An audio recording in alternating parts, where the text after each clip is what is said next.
What's up, guys? Here are 3 omnibus choices I picked for an underrated character or an underrated story from Marvel or DC. My reasoning for this might be hit or miss for some of you, but I think Magik is a character that we need a lot more of in comics. I think on the big screen as well. I can't wait for that. I hope the MCU does it. But Magik is so cool. She has powers as a mutant, then she learns sorcery in hell.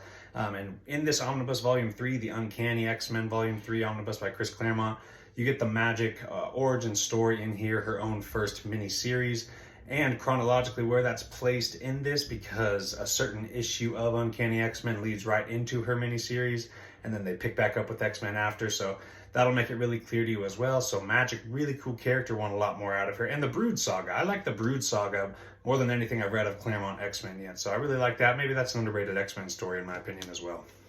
I actually have a fair share of villains on this list, 2 coming out of Jason Aaron's Thor run. This obviously ain't an omnibus, but there are 2 volumes of omnibus, both half price at Panelbound Comics, so go check that out. That's a great price for an epic omnibus because this run's amazing top to bottom, and there are 2 villains that I find underrated. That's Malekith, who has a bad taste in everyone's mouth after Thor: The Dark World, but Malekith is a complete menace in this. Obviously, Gore the God Butcher starts this whole run off, and he's epic, incredible, so not underrated.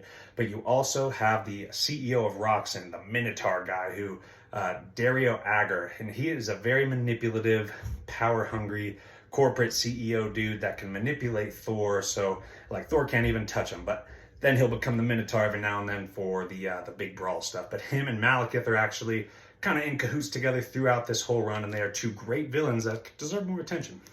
Annihilation Conquest has 4 issues dedicated to a character named Wraith. Now, Wraith is a super cool, just force of nature, some kind of dark magic powers going on there, some kind of space fight going on there, but very action-packed character. I mean, he really throws down with all these aliens or robots or whatever they're fighting. So Wraith, very interesting. Haven't seen any of this character before I read this or after I read this. This is all I've read of him, but he's very badass. My next character is another villain, and that is Kulan Gath. He is the main villain of this whole omnibus. Savage Avengers is a very isolated story, the one by Gary Dugan here, and he is the villain from beginning to end. Kulan Gath, I'm pretty sure, is responsible for putting Wolverine up on that cross and that Easter egg that we saw in Deadpool and Wolverine, so that's pretty cool. But he is absolutely epic in this story.